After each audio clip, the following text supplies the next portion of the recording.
안녕하세요. 저는 경기도 근방에서 펜션을 운영하고 있는 50대 남자입니다.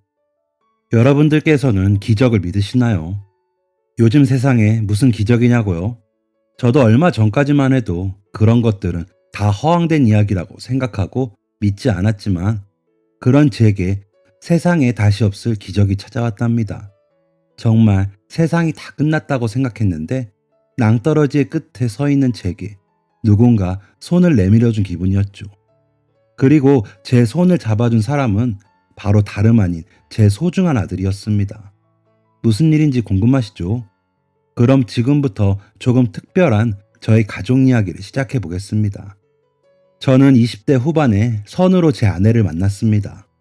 지금으로부터 벌써 30년도 더 된 일이네요. 결혼할 때가 한참 지났는데도 영 이렇다 할 기미가 없자 집안 어른께서 참한 아가씨가 있다고 맞선을 주선해 주셨고 그렇게 덜컥 약속이 잡혀버리고 말았습니다. 그때까지만 해도 저는 아유 선은 무슨 선이에요 귀찮게 라고 말하며 고집을 부리며 이불 속에 누워 있었고 어머니께서는 그런 제 등짝을 찰싹 때리시고는 아 이 녀석아 말만 하게 다 큰 게 언제까지 이렇게 혼자 지내려고 그래? 이제 얼른 결혼하고 네 가정을 꾸려야지. 네 아빠랑 내가 네 나이 때는 이미 너랑 네 동생을 낳고도 남았어. 라고 타박하셨고 저와 3살 터울이 지는 제 동생은 그런 제 모습을 보며 재미있다는 듯 빙글빙글 웃고 있었죠. 그러면서 이렇게 한마디 덧붙이더군요. 그래 형, 나도 형수님 생기면 좋겠어. 형 방에 아주 호라비 냄새가 진동을 해. 저는 저기 하늘 같은 형님한테 라고 말하며 베개를 동생한테 던졌고 동생은 얄밉게도 베개를 피하더니 아 형이 장가를 가야 나도 가지 라며 메롱하고 저를 약올리고 도망가 버리더군요. 저는 그런 동생의 뒷모습을 보며 너털 웃음을 터뜨렸습니다. 어렸을 때부터 공부하는 담을 쌓고 살았던 저와는 다르게 착실한 모범생이었던 동생은 열심히 공부해서 이름만 대면 대한민국 누구나 다 아는 대학교에도 턱하니 합격했었고 지금은 은행에 다니고 있었습니다. 저는 워낙 무뚝뚝한 성격이기 때문에 표현은 안 했지만 동생은 언제나 저와 부모님의 자랑이었죠. 그런 동생 녀석이 얼마 전 은행에서 만난 아가씨와 연애를 시작했다는 이야기를 들었는데 꽤나 진지한 사이인 것인지 결혼을 입에 올리기에 저는 호기심이 생겨서 물었습니다. 엄마, 인철이 요즘 만난다는 그 아가씨랑 결혼한대요? 글쎄 저 녀석이 요즘 부쩍 결혼 노래를 부르네.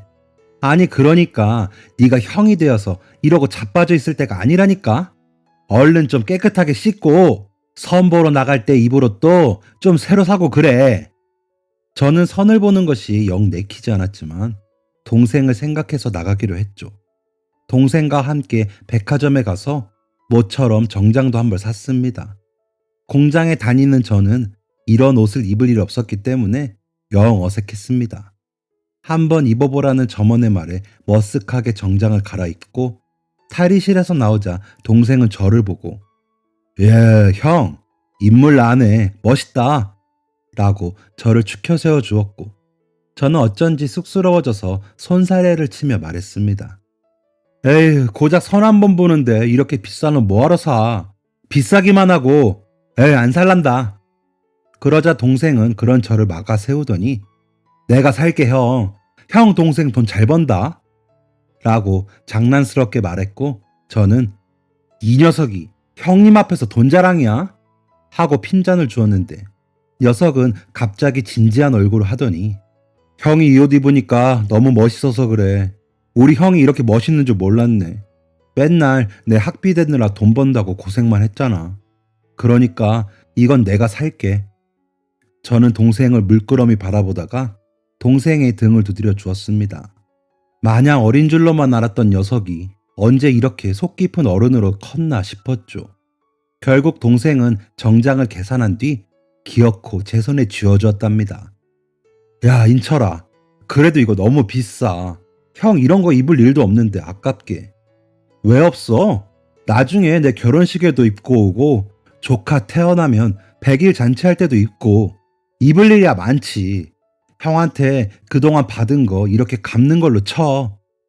저는 기특한 소리를 하는 동생에게 일부러 장난을 걸었습니다. 야, 내가 너한테 드린 돈이 얼만데 겨우 옷 한 벌로 통을 쳐? 그렇게는 안 되지. 그러자 동생은 우와, 아주 동생 피를 쪽쪽 빨아먹으려고 하는구만 하며 장난스럽게 눈을 흘겼고 저는 어디 버르장머리 없이 형님을 흘겨봐 하고 맞받아치며 장난을 이어갔죠. 말은 그렇게 했지만 저희 형제는 속으로 누구보다 서로를 위하고 있음을 너무나 잘 알고 있었습니다.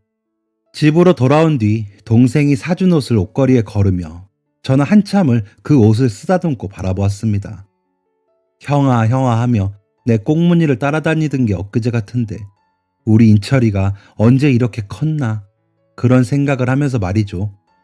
아버지를 일찍 여의고 어머니 혼자서 저희 형제 모두를 공부시키는 것은 현실적으로 어려운 일이었습니다. 어느 날 밤 돈 걱정에 홀로 한숨을 쉬시는 어머니를 보고 그날부터 저는 일부러 공부에서 손을 뗐습니다. 공부에는 전혀 관심이 없는 척 놀러 다니기만 했죠. 그리고 일찍부터 공장에 다니며 번 돈으로 그동안 동생 녀석의 뒷바라지를 한 것인데 속 깊고 착한 저 녀석은 그런 제 마음을 다 알고 있었던 것이었습니다. 그날 밤 저는 괜히 코가 시큰해져서 일부러 크게 헛기침을 몇 번 했습니다. 며칠 뒤 선을 보는 날이 다가왔습니다. 별로 내키진 않았지만 막상 선이라고 하니 긴장은 됐는지 저는 약속 시간보다 훨씬 일찍 도착하게 되었고 커피를 홀짝이며 어색하게 맞선 상대를 기다리고 있었습니다. 얼마나 시간이 지났을까. 저 멀리서 분홍색 원피스를 입은 아가씨가 저에게 다가와서 말을 걸더군요. 저 혹시 유인석 씨? 그녀를 보는 순간 저는 하마터면 입에 머금고 있던 커피를 뿜을 뻔했습니다. 그녀는 정말이지 꿈에 그리던 제 이상형이었거든요. 한참을 멍하니 그녀만 바라보고 있자 당황해하던 그녀는 다시 한번 제 이름을 불렀고 저는 우렁차게 대답을 했습니다. 네, 제가 유인석입니다.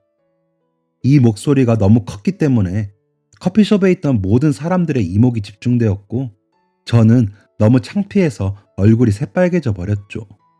아씨, 망했다. 어휴, 촌놈, 목소리만 커가지고. 그렇게 속으로 자책하고 있는데 문득 푹 하고 웃는 소리가 들렸습니다. 고개를 들어보니 그녀가 저를 보고 웃고 있더군요. 반가워요. 저는 이혜숙이에요.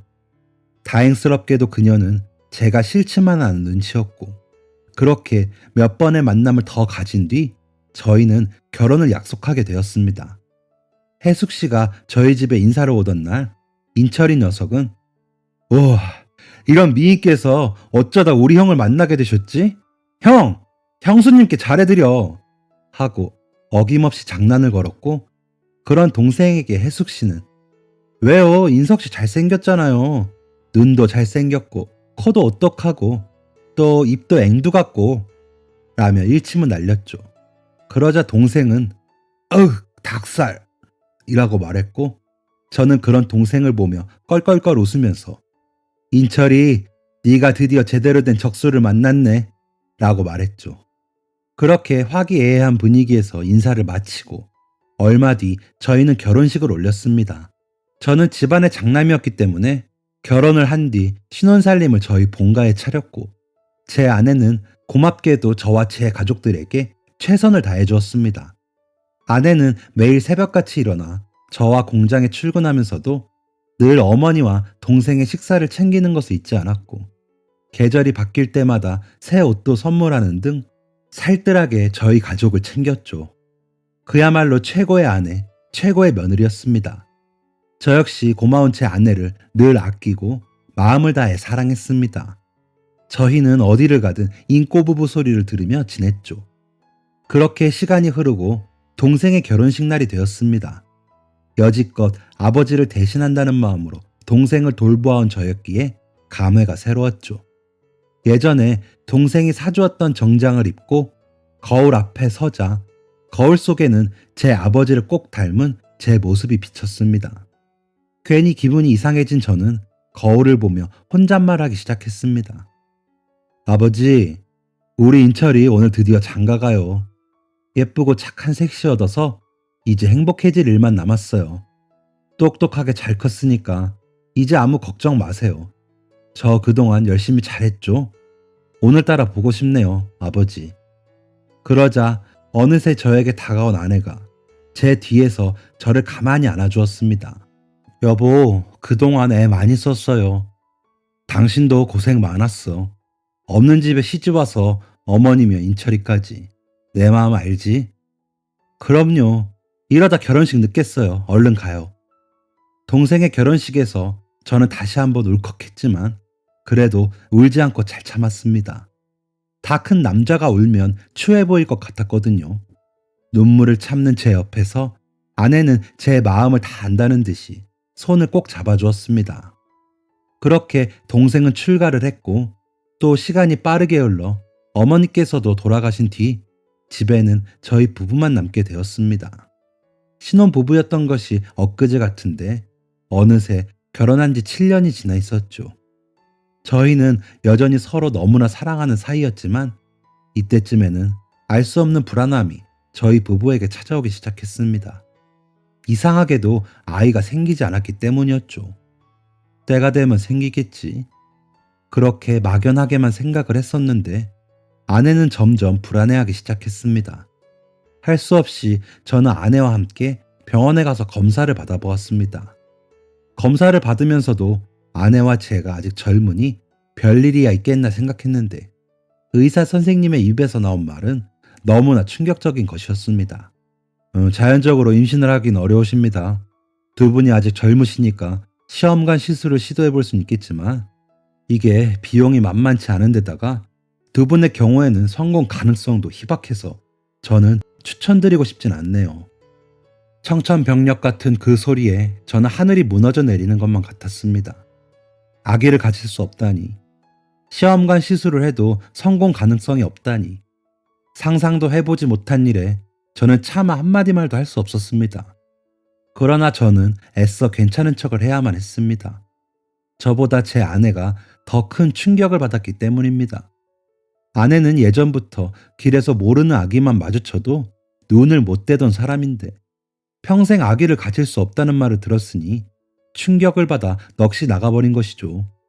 그 단정하던 사람이 무너져 내리며 오열하는 모습을 지켜봐야 하는 제 심정이란 정말 겪어보지 않으신 분들은 모르실 것입니다. 여보, 인석씨, 이제 어떻게 해요? 우리 아기를 가질 수 없다잖아요. 내가 얼마나 아기를 기다렸는데. 말도 안 돼. 이거 다 꿈이지. 거짓말이죠? 여보, 진정해. 방법이 아주 없는 게 아니잖아. 우리 시험관 시술해보자. 당신 아직 젊은데 우리 꼭 아기 가질 수 있을 거야. 걱정하지 마, 응? 저희 부부는 그 길로 시험관 시술을 받았습니다. 이래저래 들어가는 비용이 600만 원도 넘었지만 아기를 가질 수만 있다면야 아무래도 상관없었죠. 하지만 결과는 실패였습니다. 그래도 저희 부부는 포기하지 않고 다음 시험관 시술을 준비하며 전국의 용하다는 산부인과들은 모조리 찾아다녔고 다행히 이번에는 착상에 성공했습니다. 저희 부부는 뛸 듯이 기뻤죠. 하지만 그런 기쁨도 잠시. 어느 날 밤 아내는 복통을 호소하며 눈을 떴고 이불을 걷어보자 흥건하게 피가 보였습니다. 안 돼. 이럴 순 없어. 우리 아기 안 돼. 아내는 혼비백산하며 비명을 질렀고 저는 급히 구급차를 불러 병원으로 달려갔습니다. 초조하게 결과를 기다리고 있는 저희 앞에 마침내 의사 선생님께서 모습을 드러내셨고 착잡해 보이는 얼굴을 하시더니 비수와 같은 한마디 말을 건넸습니다. 죄송합니다. 유산이에요. 살려보려 노력했지만 정말 죄송합니다. 그 말을 듣자 아내는 병실이 떠나가라 소리치며 오열을 하더니 이내 하늘이 무너진 사람처럼 폐인이 되어 입을 꾹 다물어 버렸습니다. 아내는 밥도 먹지 않고 물조차 마시지 않고 멍하니 천장만 바라보며 누워 있었어요. 저는 그런 아내의 옆을 지키고 있었죠. 그러던 어느 날 저는 아내가 걱정되는 마음에 더는 참지 못하고 화를 내었습니다. 제발 여보, 밥 한 숟가락이라도 좀 먹어. 이러다 당신 병나. 안 먹어. 나도 우리 아기 따라서 하늘나라로 갈 거야. 그게 무슨 소리야. 당신 이러고 있으면 우리 아기도 당신 걱정되어서 차마 하늘나라로 가지 못하고 여기서 맴돌고 있을 거라고. 당신이 바라는 게 정말 그거야? 그러자 아내의 눈에는 또다시 눈물이 가득 고였습니다. 아가. 저는 그런 아내를 꼭 안아주며 위로했습니다. 그냥 우리 운명이라고 생각하고 마음을 비우자. 사람 일이 다 뜻대로 되는 게 아니잖아. 난 당신만 있으면 돼. 우리 둘이 서로만 보고 그렇게 살자. 아내는 제 품에 안겨 한참을 울었고 다행히 그날 이후로 차츰 회복을 하기 시작했습니다. 그 후로도 아내는 때때로 슬퍼했지만 둘이 여행도 다니고 고아원에 가서 봉사도 하면서 조금씩 평범한 일상을 되찾아갔죠. 그렇게 모든 것들이 다 괜찮아지나 싶었습니다. 그러던 중 저희 부부는 동생 부부가 임신했다는 소식을 들었습니다. 동생은 저희 부부가 어떤 마음고생을 했는지 잘 알고 있었기 때문에 무척 조심스러워하면서 말을 꺼냈습니다. 아기가 생겼어요. 그래도 아셔야 하니까. 죄송해요, 형수님. 아내는 차마 고개조차 들지 못하는 동생을 바라보며 기뻐해야 할 일에 왜 그렇게 미안해해요. 저는 괜찮아요. 하며 웃어주었습니다. 나중에 예쁜 조카 태어나면 아이 얼굴 많이 보여줘요. 그렇게 말하는 제 아내 앞에서 제 동생은 결국 울음을 터뜨렸습니다. 죄송해요, 형수님. 제가 면목이 없어요. 저희 부부는 괜찮다고 미안해하지 말라고 동생을 달랬죠. 저희 부부가 그토록 원했을 때는 생기지 않았던 아이가 이렇게 금세 생기기도 한다는 사실에 세상에 원망스럽고 야속한 마음도 들었지만 동시에 조카가 생긴다는 사실은 기쁘기도 했습니다. 곧 재수 씨의 배가 불러왔고 조카가 태어나던 날 저희 부부는 그 누구보다 기쁜 마음으로 축하를 해주었습니다. 아이는 동생을 꼭 닮은 크고 검은 눈을 가진 남자아이였어요. 꼬물거리는 아이가 너무 예뻐서 눈을 떼지 못하는 아내를 보며 저는 마음이 아팠지만 그런 저를 보며 아내는 일부러 더 밝게 웃어주었죠. 병원에서 조카를 보고 집으로 돌아오는 길 저는 아내에게 물었습니다. 당신 괜찮아? 그러자 아내는 제 마음을 다 안다는 듯이 따뜻한 목소리로 말했습니다. 그럼요. 예쁜 조카가 태어났는데 기쁘죠. 당신 혹시라도 내 걱정하느라고 아이 안 예뻐하지 말아요. 나 그럼 화낼 거야. 저는 아내의 예쁜 마음에 다시 한번 감사와 사랑을 느꼈습니다. 난 정말 당신만 있으면 돼. 그거 알지? 저는 그렇게 말하며 아내를 꼭 안아주었습니다. 그렇게 며칠이 지나고 저희 집을 찾아온 동생은 뜻밖의 말을 꺼냈습니다. 형이랑 형수님이 우리 아이 이름 지어줘요. 저희 부부는 생각지도 못한 말에 어리둥절해하며 물었죠. 갑자기 무슨 소리야? 너 그거 재수 씨랑 상의가 된 거야? 그럼 사실 아내가 먼저 이야기 꺼내더라고. 아주버님네 부부가 우리 아이 이름 지어주시면 좋을 것 같다고. 나도 듣고 보니 좋은 생각인 것 같아서. 아, 형은 나한테 아버지나 마찬가지잖아. 응? 저는 어찌 대답하면 좋을지 몰라 아내를 돌아보았고 아내는 어느새 눈에 눈물이 가득 고여 있더군요. 서방님, 그리고 동서도 고마워요. 이렇게까지 마음 써주고. 그러자 제 동생은 좌불안석이 되어 아내를 달래기 급급했습니다. 아이고 형수님, 왜 우세요? 이런 것밖에 해드릴 수 있는 게 없어서 제가 염치가 없죠. 울지 마세요, 형수님. 아내는 동생에게 연거푸 고맙다고 말하며 눈물을 흘렸습니다. 저 역시 동생의 마음이 너무 예뻐서 코가 시큰해지더군요. 인철아, 이렇게 마음 써줘서 고맙다. 에이, 뭘 멋진 이름으로 부탁해? 저희 부부는 고마운 동생 부부를 위해 몇 날 며칠을 조카의 이름을 짓기 위해 고민했습니다. 그리고 얼마 뒤 동생처럼 똑똑하게 자라라는 의미로 아이의 이름을 정수라고 지었죠. 다행히 동생 부부는 정수라는 이름을 무척 마음에 들어 했습니다. 어른들의 바람을 알았던 것일까요? 정수는 날이 갈수록 예쁘고 씩씩하게 자라났습니다. 동생을 닮은 것인지 영특해서 6살이 되기도 전에 한글을 깨쳤죠. 집안 어른들께서도 명절에 정수를 보실 때면 늘 칭찬 일색이셨습니다.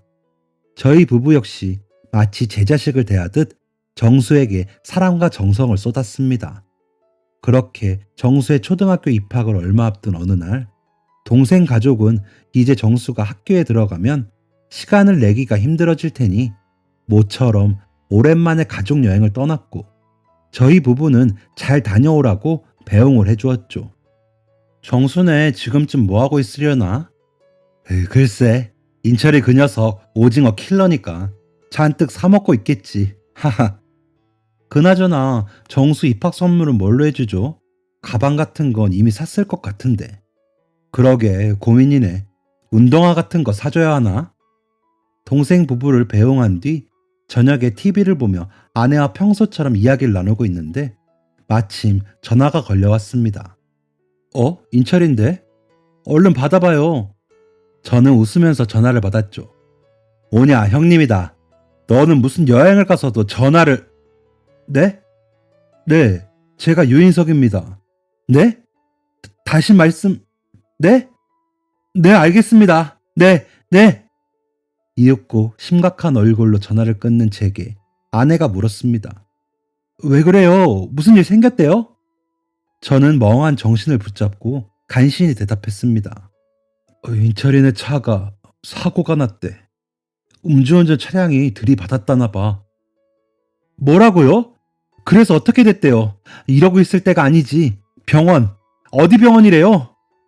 강릉병원 응급실. 얼른 일어나요. 당장 가봐야죠.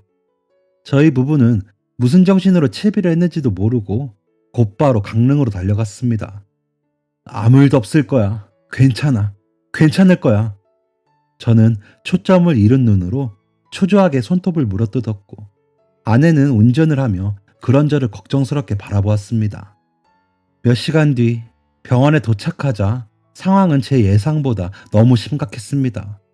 재수 씨는 이미 숨져 있었고 차 사고가 날 때 다행히 재수 씨가 온몸으로 감싸는 덕분에 조카는 무사했지만 동생은 피투성이가 되어서 사경을 헤매고 있었죠. 믿어지지 않는 그 모습에 저는 숨이 턱 막혔습니다. 안 돼. 안 돼, 인철아. 아니야. 거짓말이야. 우리 동생이 왜 이러고 있어? 네가 여기 왜 이러고 있어? 인철아. 저는 미친 사람처럼 울며불며 소리쳤습니다. 의사는 급히 수술을 했지만 오늘 밤이 고비라며 마음의 준비를 해야 한다고 말하더군요. 저는 숨이 넘어갈 것 같았지만 가까스로 정신을 차리고 동생의 옆을 지켰습니다. 인철아, 마음 굳게 먹어. 너 똑똑한 놈이잖아. 너 착한 놈이잖아. 신이 있다면 너를 이대로 데려가실 리가 없어. 그렇지? 형이 왔어. 예전에 우리 어렸을 때 동네에서 못된 놈이 너 괴롭히면 형이 꼭 혼내줬잖아. 이번에도 여기서 형이 지키고 있을게. 그러니까 걱정하지 마. 알았지? 얼른 눈 뜨자. 너 임마 형 걱정시키면 못 써. 저는 애써 나오는 눈물을 삼키고 동생의 손을 꼭 붙잡았습니다. 그러나 이번에도 하늘은 제 편이 아니었습니다. 동생은 끝내 다시 눈을 뜨지 못했고 세상을 떠나고 말았습니다. 저는 천갈래 만갈래로 가슴이 찢어지는 것만 같았습니다. 숨을 쉴 때마다 쇠로 만든 가시가 제 가슴을 후벼 파기라도 하는 듯 너무나 고통스러워서 정신을 차릴 수가 없었습니다. 그런 저를 지켜보며 아내는 숨죽여 눈물을 흘렸습니다. 그렇게 동생을 눈앞에서 잃은 고통에 몸부림치는데 시간은 참 잔인하게도 저를 기다려주지 않더군요. 동생의 장례를 치러야만 했던 것이죠. 저희 부부는 서울에 빈소를 마련하고 장례를 치렀습니다. 동생의 장례식에 가기 위해 저는 옷장을 열고 예전에 동생이 사준 정장을 입었습니다. 그런 제 모습이 참 기가 막히더군요. 이 옷을 사주며 활짝 웃던 동생의 모습이 아직 눈에 선한데 동생은 이미 이 세상에 없다는 사실이 차마 믿기지가 않았습니다. 저는 다시 바닥에 주저앉아 한참을 울었죠. 이내 마음을 추스르고 장례식장에 들어서는데 저는 그때 이제 그만 정신을 차리기로 다짐했습니다. 제 조카 정수가 고작 8살의 나이로 상주가 되어서 동생 부부의 빈소를 지키고 있는 모습을 보며 더 이상 이래선 안 된다는 생각이 들었기 때문입니다.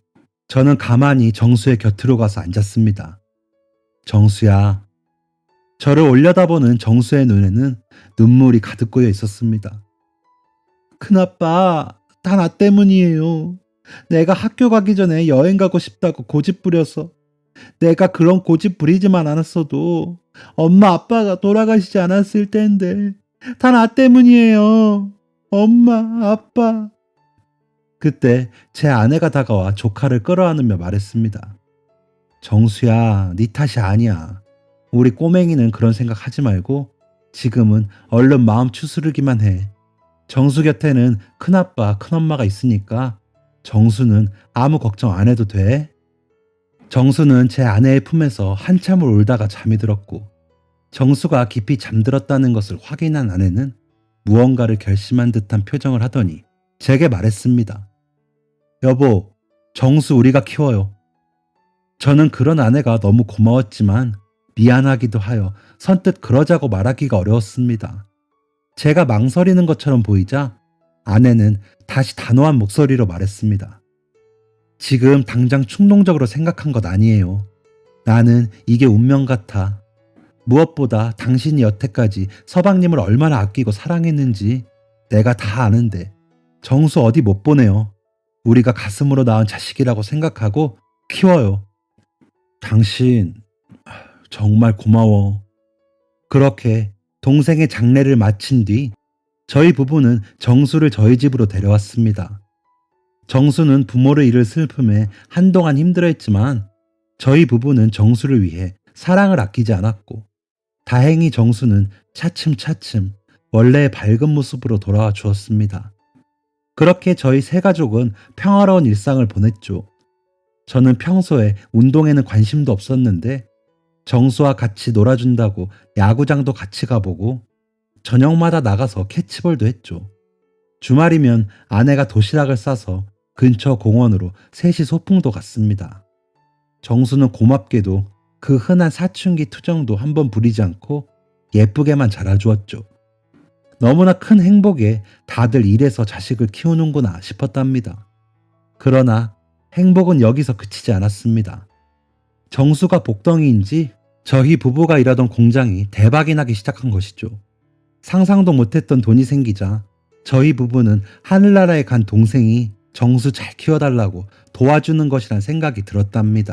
정말 감사할 뿐이었죠. 이내 충분한 돈이 모이자 저희 부부는 공장 일을 정리하고 시골에 있는 작은 펜션을 사서 운영을 하기 시작했습니다.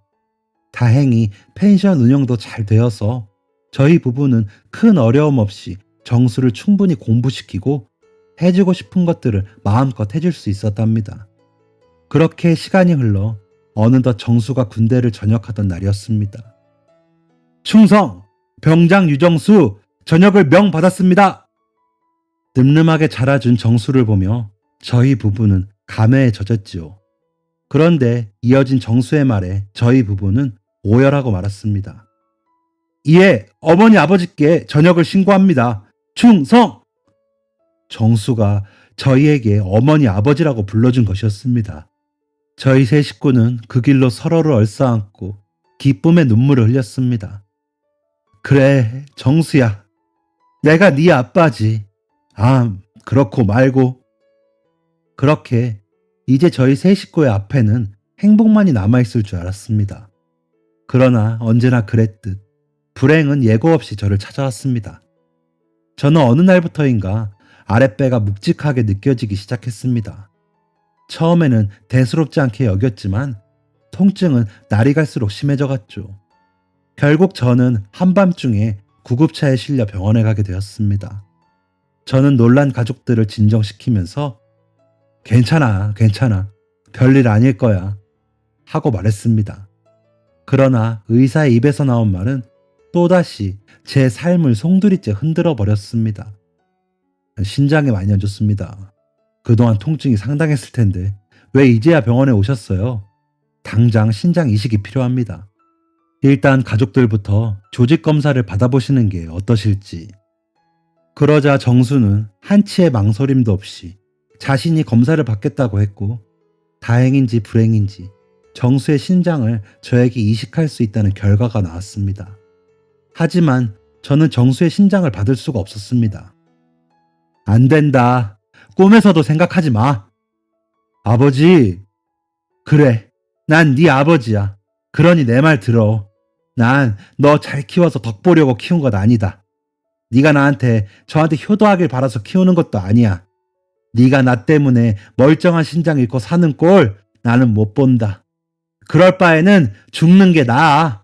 그게 무슨 소리예요. 아버지 이렇게 보내드리고는 저도 못 살아요. 무조건 신장 이식 수술 받으세요. 네 신장을 받고 내가 이 다음에 하늘나라에 가서 무슨 낯으로 인처리를 봐. 아버지께서도 제가 이러시기를 바라실 거예요. 저는 알아요. 아버지, 제발. 어렸을 때부터 저에게 모든 것을 다 내어주셨잖아요. 바르게 살라고 제 이름도 정수라고 지어주셨잖아요. 이게 제가 생각하는 바른 길이에요. 제발 제 말대로 해주세요. 저는 정수의 간절한 부탁에 결국 수술을 받기로 했습니다. 다행히 수술은 성공적이었죠. 정수도 저도 지금은 무사히 회복되어 건강하게 지내고 있답니다. 지금도 정수의 말에 따랐던 것이 과연 잘한 일이 맞는지 후회가 될 때도 있지만, 정수는 그럴 때마다 제 동생 인철이를 꼭 닮은 장난스러운 웃음을 지으며 제게 이렇게 말하곤 한답니다. 아버지, 이제 우리는 진짜 피를 나눈 부자지간이라고요. 하하. 보잘것없는 저에게 어쩌면 이렇게나 사랑스럽고 대견한 아들이 찾아와 주었는지 저는 아직까지 믿기지 않는답니다. 지금도 정수는 제 아내 곁에 딱 달라붙어서 같이 과일을 깎아먹고 있네요. 그 모습이 너무 보기 좋아서 벅찰 정도로 행복해서 저는 또 찔끔 눈물이 나왔답니다. 하늘에 있는 인철아, 네가 이 못난 형 지켜준 거지? 나는 다 안다. 네가 나에게 해준 소중한 생명, 앞으로 정수에게 갚아 나갈게. 앞으로 우리 가족 잘 지켜봐 주렴. 다시 만날 때까지 그곳에서 건강하게 지내고 있으렴. 사랑한다, 내 동생. 지금까지 제 사연을 들어주셔서 감사합니다. 여러분들의 가정에도 기적과도 같은 행복이 언제나 함께하길 바랍니다. 항상 건강하세요. 지금까지 사연 들어주셔서 감사합니다.